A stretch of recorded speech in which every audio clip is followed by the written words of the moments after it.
What's up guys, Perry from Rockville here, and today I'm going to show you how to set up your RF WEDGE Wireless DMX par light. It comes in two colors of black and white, but the setup for each is the exact same. As you can see, it comes with the light itself, a wireless remote, a lighting clamp, and a power cable. Now there are a few ways we can have the light set up, with one of the ways being wall washing. So you can take the light and place it completely flush against your wall and set it up to whichever mode or color. You can also place the light to the bottom of a totem stand for an illuminated effect. To do that, you're just going to lift up the scrim of your totem stand and place the light directly in the middle. You can also use the RF wedge to light up a DJ facade with the same method as wall washing, so you can place it flush against the DJ facade to have it illuminate. And depending on how big your DJ facade is, you can use multiple of the RF wedges for a much more illuminated effect. Now you can even set up the RF wedge to a truss mount by using the included lighting clamp. You can either attach the lighting clamp onto the bottom of the light or onto any of the screw holes on the corners of the light here.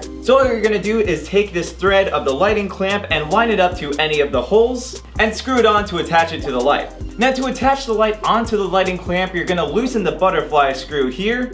Then you're going to line up the clamp to any spot on your truss mount and tighten the butterfly screw to secure the light onto your truss. Now to charge your light, you're going to take the included power cable, plug the female end into the power in socket on your light, then take the other end and plug it into a power outlet. You could also electrically daisy chain your lights so that they're all charging together. To do that, you would take the male end of your power cable, plug it into the power out socket of one light, then take the other end and plug it into the power in socket of your next light, and repeat this process all the way down your chain until you hit the power outlet, and then all of your lights will charge at once. You'll also see the charging LED right next to your power outlet turn on red, which means that it's in the middle of charging, and we also have a power indicator to tell us how much battery life our light has.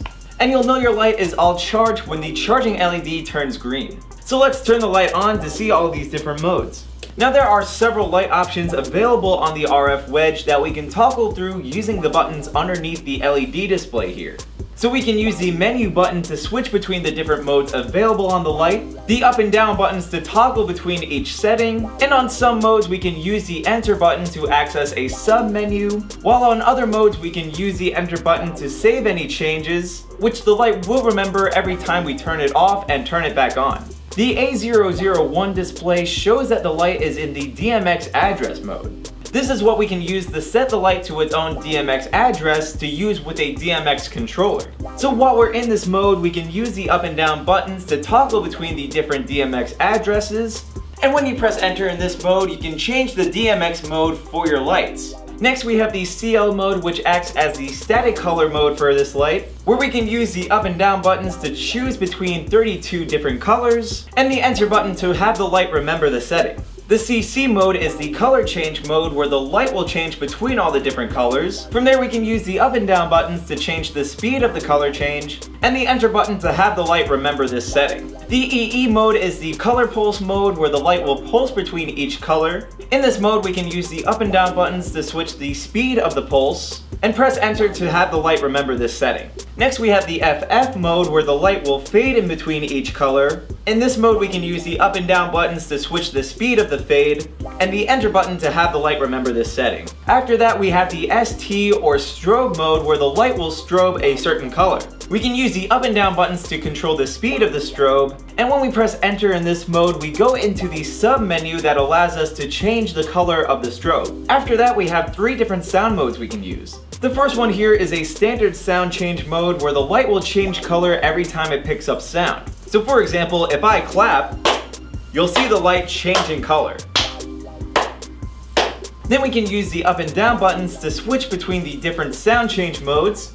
So in sound mode 2, every time it picks up sound, the light will strobe between each color.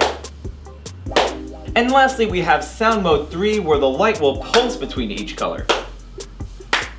Now when we press enter in this mode, we activate the sensitivity option, where we can set the sensitivity of the microphone that picks up the sound for the light.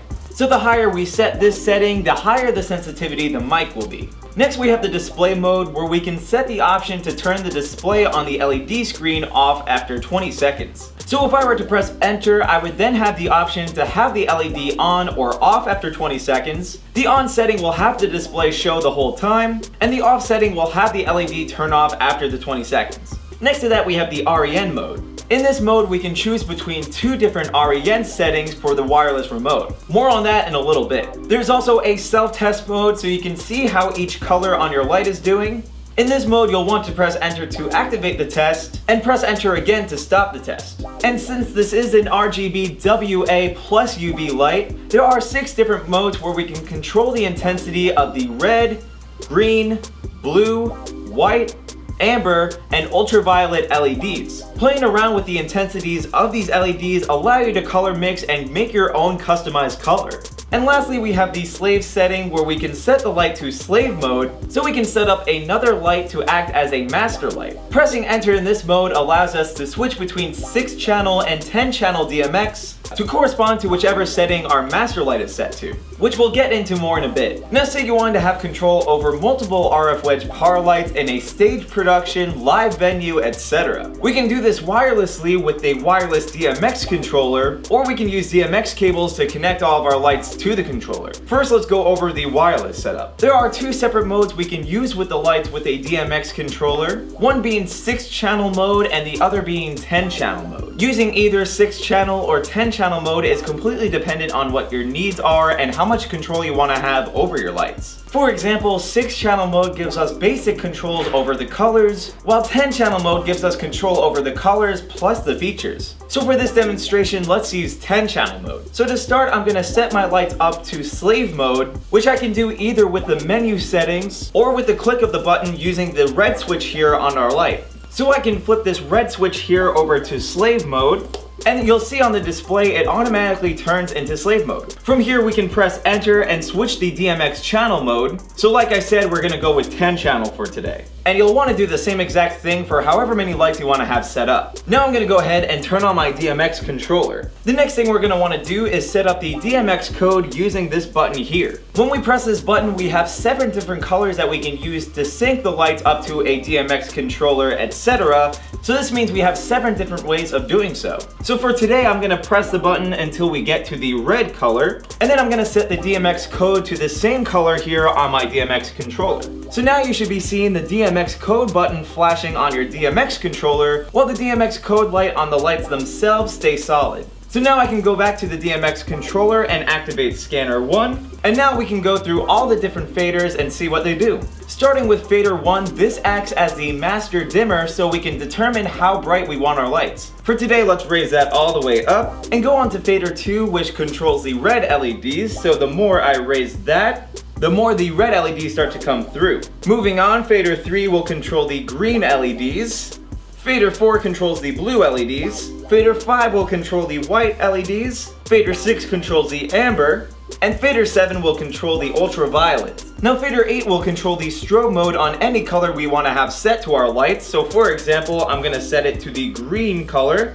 From value 0 to 38, the strobe will be off, and the strobe will activate at value 39, and we can go up to adjust the speed.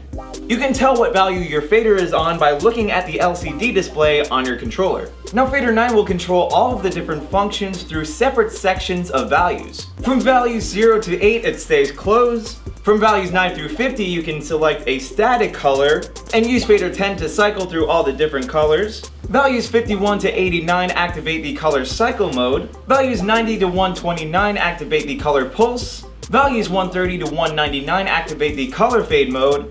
Values 200 to 219 activate the normal sound mode. While values 220 to 240 activate the sound strobe, and values 241 to 255 activate the sound pulse mode. And lastly, fader 10 will control the speed of all of these modes. So for example, if I go to the color cycle mode and raise fader 10 all the way up, the faster the colors will cycle. Now in case we couldn't do this wirelessly, there is a way to sync the controller up to your lights with DMX cables. So to start, I'm going to take one of my DMX cables, I'm going to take the male end and plug it into the DMX out of my controller. Then I'm going to take the other end and plug it into the DMX in on my first light. And now to link the lights together, I'm going to take another DMX cable, plug the male end into the DMX out on my first light, then plug the other end into the DMX in on the second light. You'll want to repeat this process for however many lights you want to have set up. Now the cool thing is when you plug anything into the DMX in ports of these lights, they're automatically going to lock into slave mode since it knows it's being controlled by something else. So the only thing we can change in this state is the DMX channel mode, where we can pick between 6 channel and 10 channel. For today, let's stick with the 10 channel setting. So just like in the last setup, I'm going to activate scanner 1, and to test it out I'm going to raise fader 1 and bring up some colors, and then you'll see the lights start to react.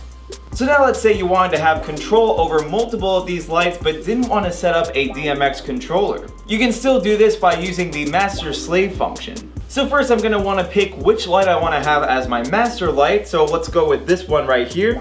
I'm then going to use the red switch here and set it to master mode. Then I'm going to set my second light and any other light I want to have set up to slave mode. Next I'm going to go back to my master light and set up a DMX code to set our lights to. For today I'm going to use the red DMX code. Then I'm going to want to set up the same code to all of my slave lights. You'll then know they're synced when the DMX code light on your master light starts to flash, while the DMX code light on your slave light stays solid. From there I can set the master light to any mode or color and have the slave lights follow. However, I can only do this manually on my master light and can't use the wireless remote to do so. If you did want to use the remote to control all of your lights at once, we do have a workaround for that. You're first going to want to set your master light to RF mode so we can use the remote, which will also throw the master and slave lights at a sync. And from there you can use the wireless remote to set your light to any color or mode. So as soon as you pick a color or mode to set your light to, you can set it back to master mode. And after that your lights are going to resync so that the slave lights do whatever the master lights do. While we're on the topic of the remote, we can use it to control all of the functions for our light. So we can set it to the base colors of red, green, blue, white, amber, or ultraviolet. We can even press this color wheel mode and then use the up and down buttons on the top left corner to switch between all the different colors. We also have different variations of colors that we can activate within this box here. And we can also activate the sound, strobe, pulse, fade, or auto mode. We can use the up and down buttons here to control the brightness of our light, and we can also use the on and off buttons to turn our lights off or back on. This will only affect the bulbs of the lights while the lights themselves are still powered on. Now another cool thing I wanted to show you is how we can set up multiple groups of lights using the master slave function and the different DMX codes we have available. So let's start with our first group here.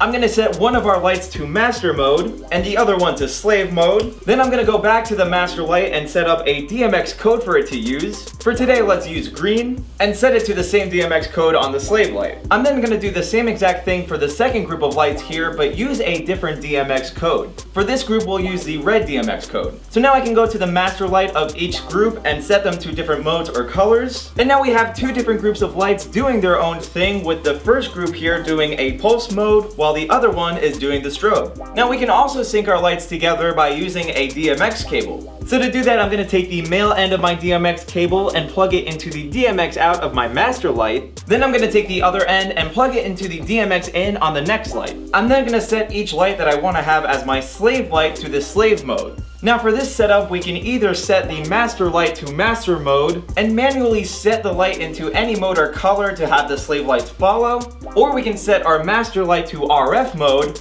and use the wireless remote to control all of our lights at once. We can also control two different groups of lights with two different remotes. To do that, I'm going to switch each light to the RF mode, and on my first group of lights, I'm going to set it to REN1, while I set the second group of lights to REN2. Now by default, the remote should control any light that's set to REN1, so if you wanted to have the remote control any light set to REN2, you're just going to take one of your remotes, hold down the up and down buttons here for a few seconds, and now if I use my remote with the REN2 lights, you'll see they start to react. So now we can do the same with our REN1 group, so that we have control over two separate groups of lights with two separate remotes. You also have the option to control both groups with just one remote by switching it between REN1 and REN2 with the up and down buttons. This way you only need one remote to control both groups of lights instead of using two remotes. So for example, I have the remote set at REN1 so I can control this first group of lights. And now I can hold down the up and down buttons to switch it to REN2. And now I can control the second group of lights. So hopefully this showed you guys how easy it is to set up your RF Wedge Wireless DMX par light. But of course, if you have any questions, comments, or concerns, feel free to reach out to our customer support team through phone or email. As always, I'm Perry from Rockville, and we'll see you guys next time.